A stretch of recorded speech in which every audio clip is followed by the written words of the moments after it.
Did you know that the Declaration of Independence was meant to be read aloud? Thomas Jefferson actually intended for it to be read to large groups of people.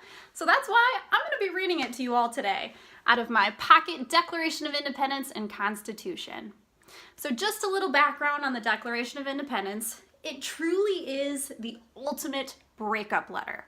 So it's basically the 13 colonies telling Great Britain, hey, listen, we're done with you, and here's why.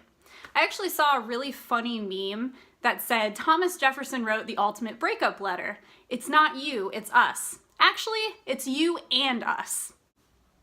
Reading the Declaration of Independence is actually quite intimidating for me. I'm going to be honest on that.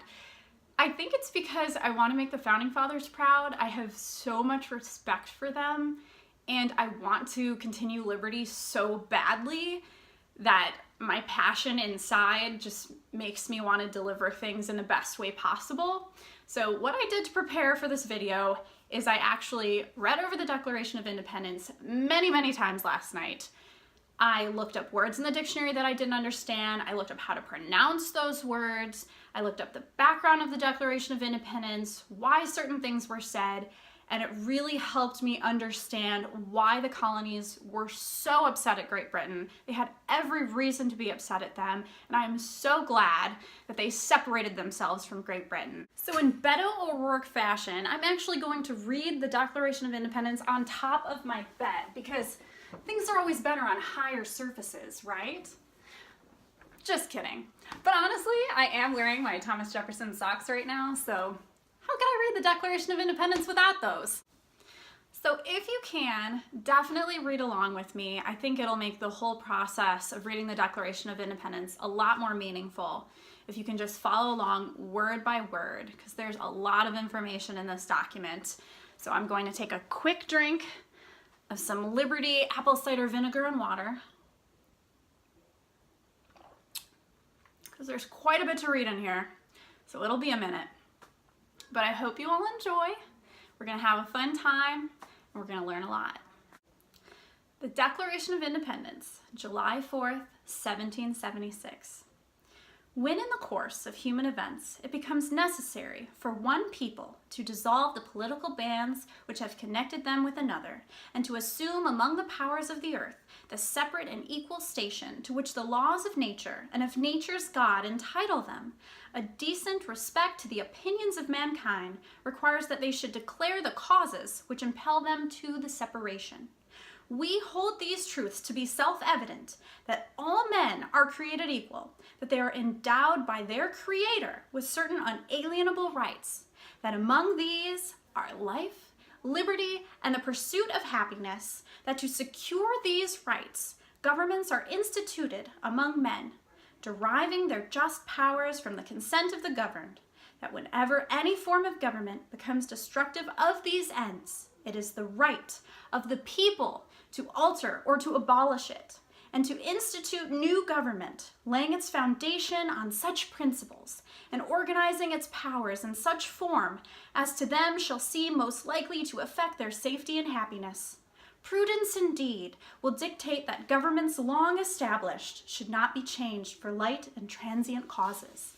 And accordingly, all experience hath shown that mankind are more disposed to suffer, while evils are sufferable, than to right themselves by abolishing the forms to which they are accustomed.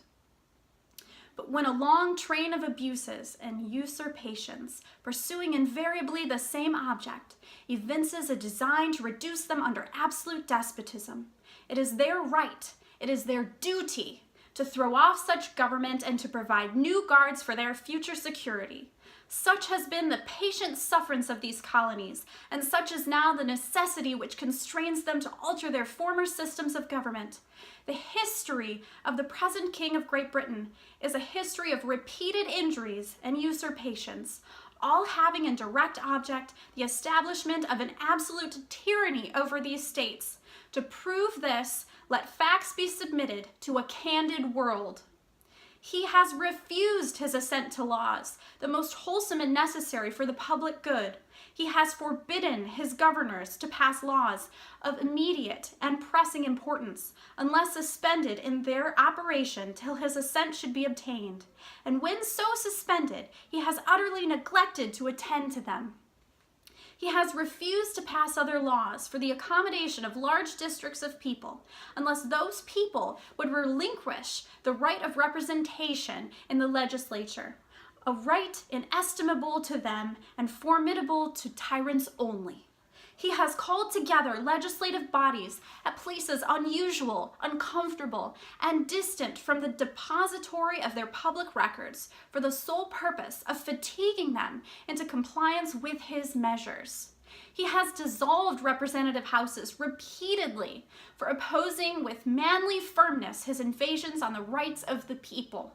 He has refused for a long time, after such disillusions, to cause others to be elected, whereby the legislative powers, incapable of annihilation, have returned to the people at large for their exercise, the state remaining in the meantime exposed to all the dangers of invasion from without and convulsions within. He has endeavored to prevent the population of these states, for that purpose obstructing the laws for naturalization of foreigners, refusing to pass others to encourage their migrations hither, and raising the conditions of new appropriations of lands. He has obstructed the administration of justice by refusing his assent to laws for establishing judiciary powers. He has made judges dependent on his will alone for the tenure of their offices and the amount and payment of their salaries. He has erected a multitude of new offices and sent hither swarms of officers to harass our people and eat out their substance. He has kept among us, in times of peace, standing armies without the consent of our legislatures. He has affected to render the military independent of and superior to the civil power. He has combined with others to subject us to a jurisdiction foreign to our Constitution and unacknowledged by our laws, giving his assent to their acts of pretended legislation, for quartering large bodies of armed troops among us, for protecting them by a mock trial from punishment for any murders which they should commit on the inhabitants of these states, for cutting off our trade with all parts of the world, for imposing taxes on us without our consent, for depriving us, in many cases, of the benefits of trial by jury, for transporting us beyond seas to be tried for pretended offenses, for abolishing the free system of English laws in a neighboring province, establishing therein an arbitrary government and enlarging its boundaries, so as to render it at once an example and fit instrument for introducing the same absolute rule into these colonies, for taking away our charters, abolishing our most valuable laws, and altering fundamentally the forms of our governments, for suspending our own legislatures and declaring themselves invested with power to legislate for us in all cases whatsoever. He has abdicated government here by declaring us out of his protection and waging war against us. He has plundered our seas, ravaged our coasts, burnt our towns, and destroyed the lives of our people. He is at this time transporting large armies of foreign mercenaries to complete the works of death, desolation, and tyranny, already begun with circumstances of cruelty and perfidy, scarcely paralleled in the most barbarous ages, and totally unworthy the head of a civilized nation. He has constrained our fellow citizens, taken captive on the high seas, to bear arms against their country, to become the executioners of their friends and brethren, or to fall themselves by their hands.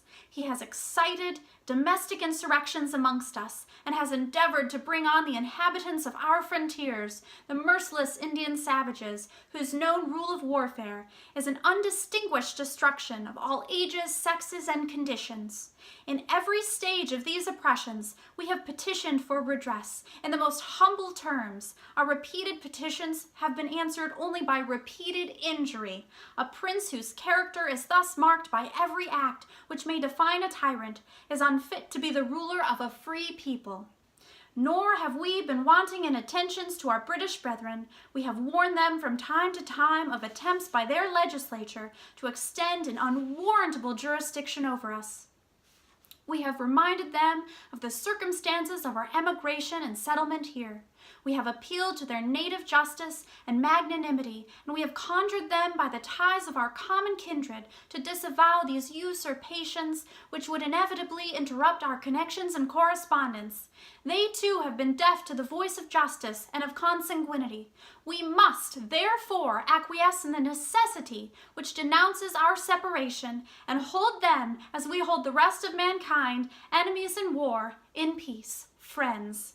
We, therefore, the representatives of the United States of America in General Congress, assembled appealing to the Supreme Judge of the world for the rectitude of our intentions, do in the name and by authority of the good people of these colonies solemnly publish and declare that these united colonies are, and of right ought to be, free and independent states, that they are absolved from all allegiance to the British Crown, and that all political connection between them and the state of Great Britain is and ought to be totally dissolved, and that as free and independent states they have full power to levy war, conclude peace, contract alliances, establish commerce, and to do all other acts and things which independent states may of right do.